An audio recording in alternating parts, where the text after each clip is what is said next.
Hi everybody, Max Lucado here, from my house to yours, from actually my bedroom to your house. Hello. God bless you. God give you strength. We're going to be better because of this. This is an unprecedented challenge that we're facing, and it's coming at us from all sides. But we're going to hang in there, we're going to pull together, and we're going to make it. We're going to make it. We're going to pray for one another. We're going to support one another. And we're going to let God do the work within us that He is intending to do during this season. This is a global challenge.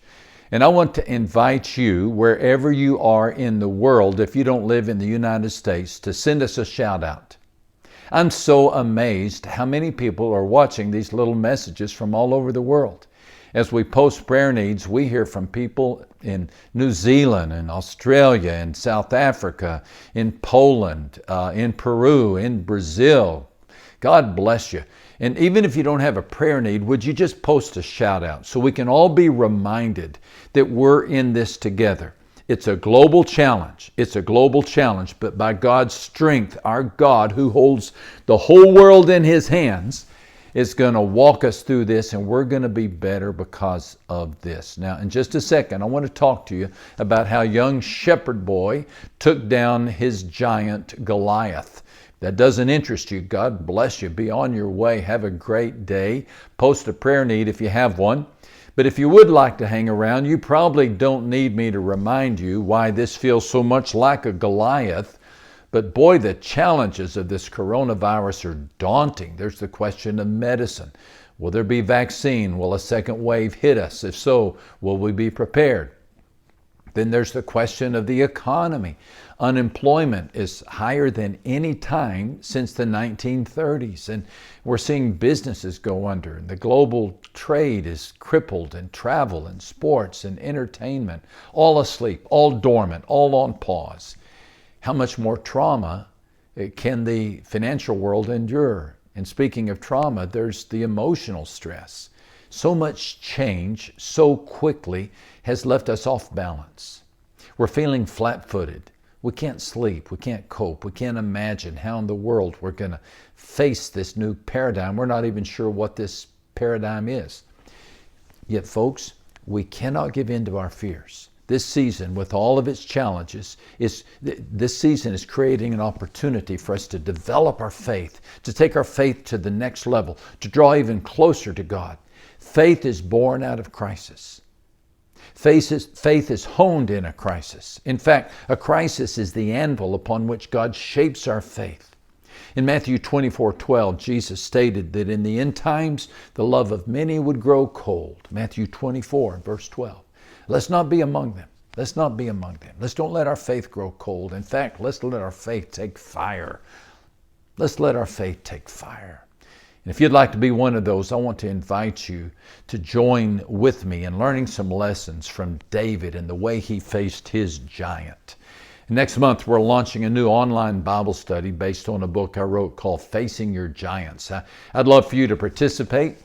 If you'd like details, you'll find them at maxlucado.com. But this week, we're going to look at David facing Goliath. Oh my goodness, isn't that a great story in the Bible? David made 5 decisions that enabled him to defeat Goliath. Now, if you'll recall, Goliath was that behemoth. He towered above everyone in the valley of Elah. He was 9 feet 9 inches tall in his stocking feet. He could wear 160 pounds of armor. He snarled like the main event at a wrestling match. He wore a size 20 collar, a 10.5 hat, and 56-inch belt, at least in my imagination. He had biceps bursting and muscles rippling throughout, and he would yell, "This day I defy the ranks of Israel. Give me a man and let us fight each other." This story is found in 1 Samuel 17, by the way. Basically, he was saying to the whole nation of Israel, give me your best shot. Give me your best man. But nobody volunteered to fight him until David. David had just shown up that morning. He clocked out of sheep watching. Remember, he was a shepherd. He clocked out of sheep watching because his dad sent him to deliver food to the brothers who were on the battlefront. That's where David saw Goliath. That's where David heard Goliath. And that's where David made the decision. He took his staff in his hand And he chose for himself 5 smooth stones from a brook, and he put them in a shepherd's bag, this pouch that he had, and he took a sling in his hand, and he drew near to the Philistine. That's the description found in verse 40 of 1 Samuel chapter 17. He drew near to the Philistine. He went after the giant. Would you like to do the same? Again, you know well the roar of this Goliath. You're facing one right now. The question is, are you going to face him all by yourself? You don't have to do so. You don't have to do so. You can do what David did. And David's 5 stones remind us of David's 5 decisions. This week we're going to look at one a day. One a day. Today, I want to point out to you that David remembered the past. Goliath jogged his memory. While everyone else was shaking because of Goliath, David was thinking, he was remembering. He told Saul was the king, he told Saul, he said, your servant has killed both lion and bear, and this uncircumcised Philistine will be like one of them, seeing that he has defied the armies of the living God. You see, David saw Goliath and he said, makes me think of something. Makes me think of that lion, makes me think of that bear. You know, a good memory makes heroes. A bad memory makes wimps. I remember some years ago when our church was studying this story of Goliath, and I woke up at 4 a.m. in the morning one day facing my own Goliath. We were trying to raise money for a building, more money than we had ever raised. And I woke up at 4 a.m. just afraid. And I heard all these voices. You'll never collect that much money.